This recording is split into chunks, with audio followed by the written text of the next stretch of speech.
রাধে রাধে বন্ধুরা, জন্মাষ্টমী চলে গিয়েছে আর আজকে হচ্ছে গিয়ে রাধাষ্টমী। আর রাধাষ্টমী জানো যে জন্মাষ্টমী করলেও রাধাষ্টমী যদি আমরা না করি তাহলে কিন্তু জন্মাষ্টমীর উপোসের কোনো ফলই আমরা পাই না।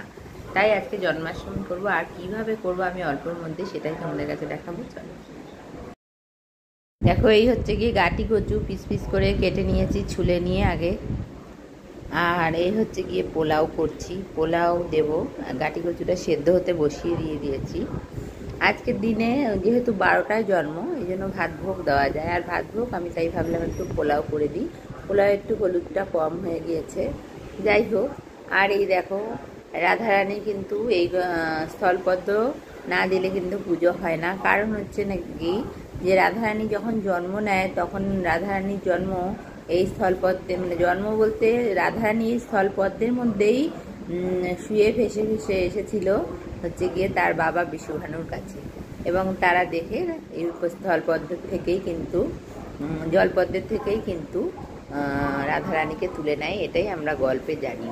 এই পদ্মের মধ্যে, জলপদ্মের মধ্যে নাকি রাধারানী মানে শিশুকালে শোয়া ছিল এবং ভেসে ভেসে যখন আসছিল বিশ্বভানু নাকি এর থেকেই তুলে নেয়, এই ফুলটির থেকে। তাই জন্য এই ফুলটি কিন্তু রাধারানীকে দেওয়া একান্তই জরুরি।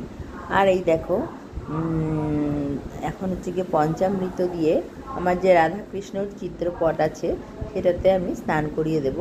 কারণ হচ্ছে গিয়ে রাধারানীর আমার কোনো মূর্তি নেই, গোপালের মূর্তি আছে। তাই জন্য আমি প্রতি বছরই তাই করি, রাধাকৃষ্ণ চিত্রপটে একটু পঞ্চামৃত দিয়ে স্নান করাই, তারপরে ভালো জল, পরিষ্কার জল দিয়ে মুছে দিই। দেখো, আমি পঞ্চামৃত যা যা লাগে সবই নিয়ে নিয়েছি, দুধ, দই, ঘি, মধু এবং চিনি। এবং নিয়ে তারপরে হচ্ছে গিয়ে গোপাল সোনাকে এখন একটু দই মাখাবো। কারণ হচ্ছে গিয়ে গোপাল সোনা তো যেন দই মাখালে খুব চকচকে হয়, তাই জন্য আগে একটু দই মাখিয়ে নেব, তারপর পঞ্চামৃত দিয়ে স্নান করাবো। দেখো, একটু দই মাখিয়ে নিচ্ছি, তাহলে কি চকচকে থাকবে। আর দই মাখিয়ে একটু রেখে দিয়ে 2-3 মিনিট তারপরেই কিন্তু গোপাল সোনাকে স্নান করাবো। খুব চকচকে হয় মধু মাখলে, তারপরে হচ্ছে গিয়ে তোমার তিলক মাটি মাখলে, তারপরে হচ্ছে গিয়ে তোমার এই দই মাখলে। আর এই সময় বলবো ওং নমো ভগবতে বাসুদেবায় নমঃ। আর এই ফটোটি নামিয়েছি সিংহাসন থেকে। এখন কিন্তু এই ফটোটাতে আমি দেখো পঞ্চামৃত ঢেলে স্নান করিয়ে নেব। আমি কিন্তু খুব বড় আয়োজন করতে পারিনি রাধাষ্টমীতে। জন্মাষ্টমীও আমি যেইভাবে ছোট করে করেছি, রাধাষ্টমীও সেইভাবেই ছোট করে করছি। ভগবান যদি কোনো দিন দেয়। আসলে কি হচ্ছে, এখন শরীরও অত ভালো নেই, নিজে নিজে আমি পারি না। যতটুকুই পারি ততটুকুই করার চেষ্টা করি। এরপরে আরও বেশি হয়তো লোকজন হলে, টাকা পয়সা বেশি হলে হয়তো বেশি ভালো করেই করার চেষ্টা করব। আর যদি আমার একারই করতে হয় তাহলে এরকম থেকে আরোই হয়তো কমিয়ে যেতে পারে ব্যাপারটা। যাই হোক, চলো স্নান করিয়ে নিই। গোপালের স্নান করা হয়ে গেল। এরপরে হচ্ছে গিয়ে ফটোটাও তুলে দিয়েছি সিংহাসনে। এরপরে গোপালের সাজুগুজুর পালা। একটা নতুন জামা এনেছি নীল রঙের, যেটা নাকি গোপাল সোনা পরবে। আর সেটা দেখো তোমরা, নীল রঙ রাধারানীর প্রিয়, তো তাই জন্য আমি নীল রঙের জামাই এনেছি। আর আসনের মধ্যে একটু ফুল দিয়ে নিলাম। এটার মধ্যেই হচ্ছে গিয়ে রাধারানী রাধাকৃষ্ণ চিত্রপটটা বসাবো। জোকার দিয়ে অবশ্যই বসিয়েছি, যেটা তোমরা শুনতে পাওনি। আমি এটা কেটে দিয়েছি আওয়াজটা। আমাদের এখানে মাইক চলছে। আর দেখো গোপাল সোনাকে সাজিয়ে দিচ্ছে আস্তে আস্তে। আজকে গোপাল সোনাকে একটু রাধারানীর মতো করে সাজাবো। আমাদের এখানে পুজোর মাইক চলছে দেখে না, মানে কথা বলা যায় না, ভয়েস ওভার দিতে হয়। না হলে কিন্তু আমি যদি কাজ করতে করতে কোনোই কথা বলি তাহলে কিন্তু তোমরা শুনতেই পাবে না।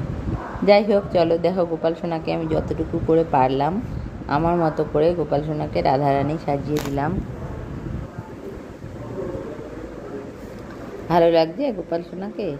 গোপাল সোনা কিন্তু আগেও অনেকবার রাধারানী সেজেছে, আজকেও আবার সাজলো। তবে গোপাল সোনাকে হাতে একটা গোলাপ দেওয়া উচিত ছিল, কিন্তু সেটাই আমার কাছে এখন নেই, তাই দিতে পারছি না। বাসিও কিন্তু আজকে দেইনি।